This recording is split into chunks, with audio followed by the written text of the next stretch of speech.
Hello, my wonderful friends. I got really excited with that intro. How's it going?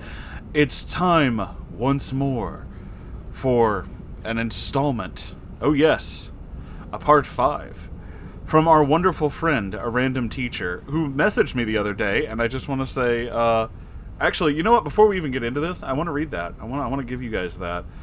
A random teacher sent me a message and said, love the videos, bro, so does Ed. Keep up all the great work. And I replied, thanks so much. You guys keep up the great work, too. Everyone in the Moon Cult is rooting for you. And I wanted to let you all know that because I do. I know that you all are, but I just really want to bring attention to how great all of you are. And supporting a random teacher and Ed and just being the best. Every time I read one of these, like, getting better redemption stories or whatever, you guys always come through. It's like the most supportive, which is the reason why I say, like, you know, I know there's other people who, you know, do what I do. I know there's other YouTubers, you know, people, you know, your Game Grumps, Markiplier, people like that who have like 1 million subs. No, I still think you guys are the best audience ever, because, you know, unlike other audiences or, you know, fans or whatever who are just like, you know, we really like this thing. Anytime something like this happens, you guys come out in like full support to help. To just like, nah, man, you can do it. It's great. We're gonna be there, and everybody bounce, you know, just all bond together and just. I love you guys. It's really emotional for me, but I do, and I want to thank you all for supporting them so much because that's so fucking wonderful. So, even before we read this, you know, certainly comment whatever you want once I'm done, but like, I just want to throw that out there. Just leave some positive for both of them. Let those guys know they're loved, you know? Now let's get on to the story.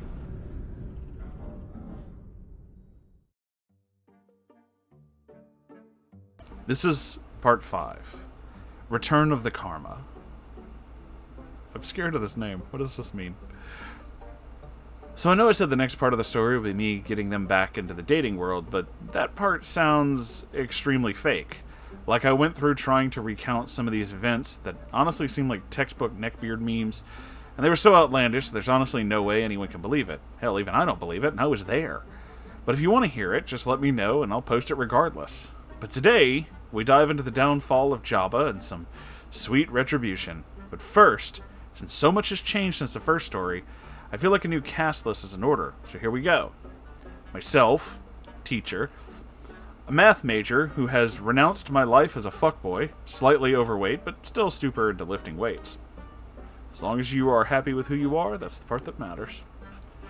Ed, the former neckbeard in question, a man who is finally able to accept himself and learn to love himself, and his new boyfriend, who I'll introduce later in the story. Oh my god, that's so great. That just made me like really happy. Oh my god, okay. James, Ed's father, and a man who is lacking a spine. He was a sweet guy who was being controlled by a shrill, evil little troll. Jabba, yeah, that one. I could go on, but just read the last story. Or if you want, you can listen to it read to perfection by the amazing Moonhorse at the following link. Oh my god! Videos are amazing, I love them all. You were so sweet, thank you so fucking much. Holy shit, dude. That just made me really happy. Ed's grandmother, a loving old-school black grandma who had nothing but love and pride for the amazing man, her grandson. Her personality is that of every loving black grandmother in every black movie ever, but her language was that of a drunken sailor. I can get behind this. This made for some very interesting conversations and very funny lines like, if we went to hell for sucking dick, your mama got the first ticket there. I'm gonna put that on a t-shirt. I'm gonna remember this forever. Bolt the kitty, a black and white cat that Ed and James took out of the pit that they used to call home, full of energy and loves them both more than anything. So let us begin in the fall of 2019. Ed and I are both in our final year of college, and as such, had a very easy class load. This allowed us to spend a lot of time doing other things that we both enjoyed, and sadly, doing our best to keep James away from Jabba. She was doing her best to claw her slimy ass back into his life by any means necessary. So this left me and Ed as his guards. At first it's all normal stuff, like blowing up his phone and asking to talk, saying things like, "My love for you was always real," And, I've made you the person you are today, so you need me. That's manipulation 101 right there. Absolutely, right there. I made you the person you are. No, you didn't. No, you didn't. Stop that. Now, obviously, he considered it, but after a while, he got sick of her bullshit and finally saw through her and completely cut her off. She then tried the classic, "You are nothing without me." There it is. Called it. And James went off on her. Good. At this moment, he finally grew a spine and went off about everything. From how she treated him to how she smelled and how she dressed, and the fact that he regretted wasting all those years on her. All the cheating, all the lies, and so much more. At least 15 straight minutes of pure anger directed at her. She honestly looked scared, as though he was about to hit her. I honestly wish he would have, and Lord knows I wanted to. But then the real dagger. "I'd say I'm gonna pray for you, but I'm sure not even God has any mercy left for a manipulative, hateful little devil like you. Go back to hell." Beautiful. Jabba just left quietly, and I wish I could say that was the end of it. But if it was, we wouldn't have a story, now would we? So this is when the little schemes began. First, she tried to claim that Bolt was one of her cats that James had stolen. She would always come around her own parents' house trying to catch Bolt on the porch and take him. He was quick, so never worked. But then there was one time she did manage to catch Bolt and try to run, or in her case, speed waddle, her way back to the house. Ed and James both saw this and tried to run after her, but Bolt managed to break free, scratch her eye, and jump out of her arms and back into Ed's. The scratch was kinda serious and caused her to need an eye patch for a little while. Next we get to her problems with Ed's new boyfriend. The best way I can describe him would be Boy George. Extremely flamboyant and outspoken, lover of all things nerdy, hater of all things judgmental, and was also a Christian. I'm so happy that he found someone. That brings me such joy. We'll name him Leia, and you'll see why in a bit. Jabba had zero tolerance for anything gay and made this known. How classy. Leia was a really sweet guy and tried to convince him to bury the hatchet with his mother, as he also had problems with his parents accepting him, but eventually they came around and he thought Jabba would as well. This was born out of only the best of intentions, but he did not know the full story and the relationship between Ed and Jabba. It was something he could not account for. So the three of us head over to Jabba's pit of a house, and it somehow looks worse. We could smell the place from outside. Oh dear God. All the normal smells of cat, shit, piss, trash, but this time with a smell of dead cars and cigarette smoke heavily mixed in. First steps into this house, and the sight was too much for Leia to withstand. And he threw up. It's totally acceptable. If you've never been in a hoarder house, it will absolutely make you vomit. He then said, "This is how she lives? How can anyone live like this?" Man, you should have seen his room back in college. Really? Was it this bad? Well, yeah, but I mean, you see it now. Believe me, this guy isn't the same as he was back then. I got plenty of stories about this one. Tell me all of them. We then start cracking jokes and laughing before Jabba finally emerges from the pit. "What do you want?" "Hello, I'm Leia, and I'm your son's new boyfriend. I was hoping we could talk and..." "Son, why'd you bring another one of these? Oh no. To talk to me." What the fuck did you just... Ed pulls him away just before he does anything that would get him in trouble with the law. Leia's furious and walks back to Jabba and tears into her with a fire I've never seen before. The insults were flying so fast, it was crazy, and Jabba tried her usual, "You'll burn in hell, you dirty..." Oh no. But that just made it worse. A good 5 minutes of this, and Jabba ran back into the house crying. Leia had just slain the mighty beast, and it was certain she would never be seen again. But now we get to the biggest retribution. First off, it needs to be stated that Jabba did not have a good relationship with her mother anymore. She'd been sending very angry texts to all of them, laced with all types of profanity and hate. This made Grandma cry at how she failed at raising her and how terrible she turned out. That is not your fault. You did everything you could to make her turn out the best you could. If she chooses to be some kind of horrible, judgmental person, to be some kind of monster, that is not your fault. Do not blame yourself for that. You did all the right things. That is her own choice. She's an adult, and she can make her own decisions. And if her decisions are bad, they're still her decisions. But you don't blame yourself for that. Jabba was truly beyond help. Also a sad piece of information, this was also around the time Ed's grandfather lost his life due to a heart attack. Oh my god, I'm so sorry. She refused to come to the service because, and brace yourself, because I swear to you these are her exact words, she didn't want to be near that son of hers and a dad who had abandoned God since he sided with a sinner destined for hell. You know, whatever sympathy I had for this woman just kind of immediately dried up. Ed's are a better person without her. Your father is a better person without her, too. Your whole family is better without somebody like that. That is just someone who is miserable and wants to be miserable. It's hard, because it's somebody you're related to, but family isn't about who you're related to. It's about who loves you. It's the most important thing to remember. This burned all bridges and had truly left her alone. Now, my friends, back to the downfall. So what do you get when you combine cigarettes with piles of clothes, lots of trash, and newspaper everywhere? You get exactly what you deserve. A glorious fire hazard.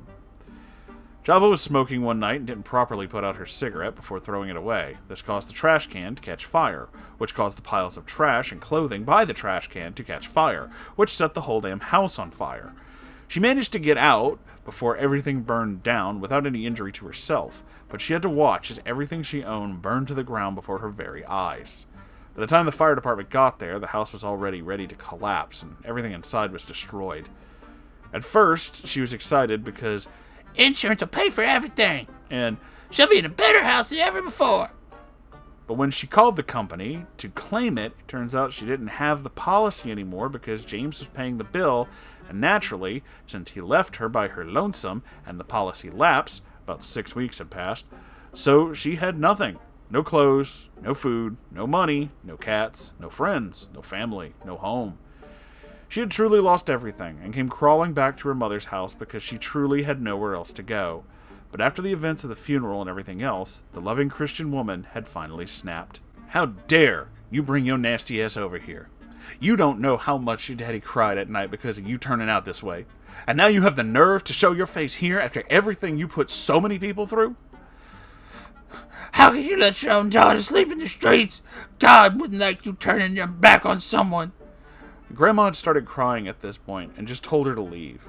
Jabba protested and barged into the house and tried to sit down, but all three of us, Ed, Leia, and myself, were in the living room watching this. I body block her and she kicks me in the dick. Leia sees this and screams at her to get the fuck out. Jabba tries to speak to James saying, "Honey, I know you wouldn't let me go with nowhere to go." "Mom, you need to leave. No one wants you here, okay?" "Oh, shut up, you useless... Oh, no. You have no right to speak to me." Ed finally loses it and pushes Jabba to the front door. "How dare you put your hands on me? I am your mother." "Then why don't you ever act like it?" "Thank you. Thank you." Jabba slaps Ed, and this is where Leia finally steps up. "Leave now, or I'm gonna beat the shit out of you." "Goddamn right."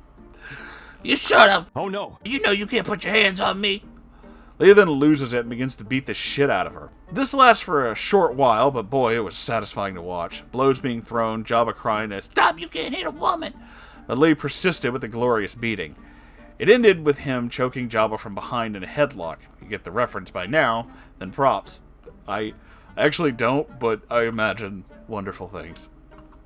Eventually, James pulled them apart, and Jabba ran out of the house and called the police.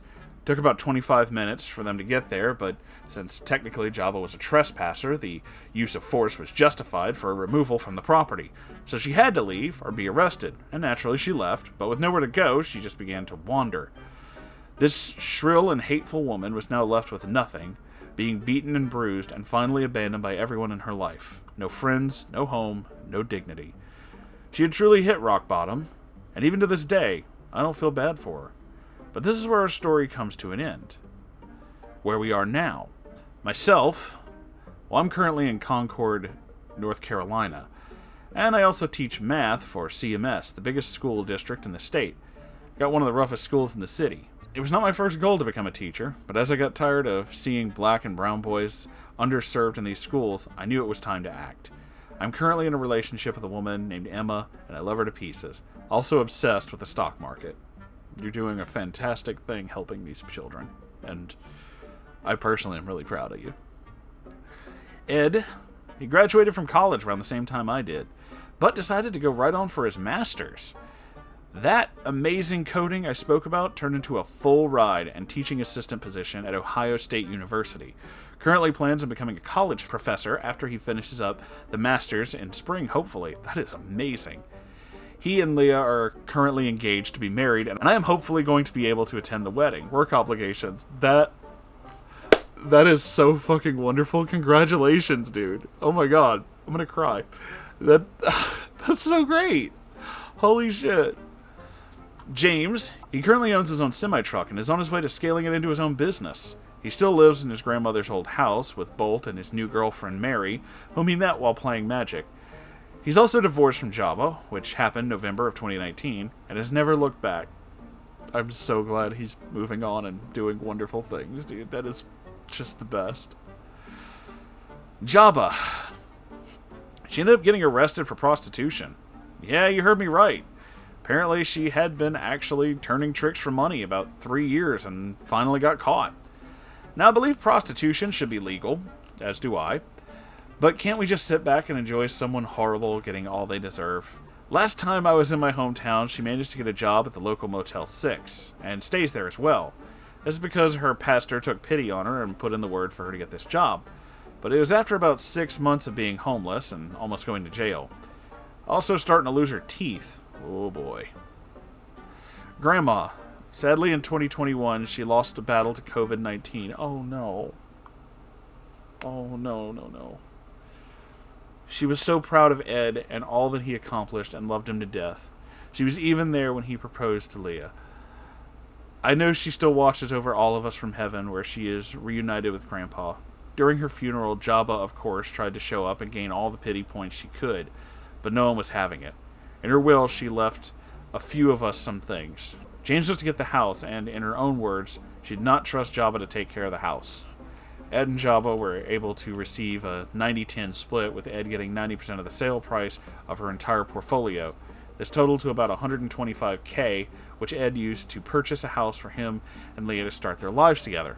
Even though it was about $12K, Jabba still managed to blow all of it on liquor, food, and the lottery. She's convinced that she would win the lottery and be richer than all of us. Obviously, that did not happen. And this, my dear friends, is the complete story of how I changed my current best friend from a stinky neckbeard into an overall amazing person. As I said before, the part about getting them back dating is still in the air, but as I recounted it, I concluded there was no realistic way anyone would ever believe it was real. I can post it if you guys want, because it's honestly quite the tale, or I can go into some things that happened to me while working at a GameStop, or maybe even share some cringe stories from my own past. But leave a comment below and tell me what you'd like to hear.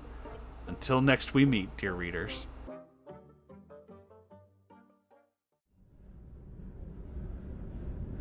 This story has been one that every now and then, how can I put this? Every now and then I find a grouping of stories, or you guys send me a grouping of stories that is just so, like, amazing. Something that, like, I'm there for every step of the way. I want to be part of every single piece of the ride.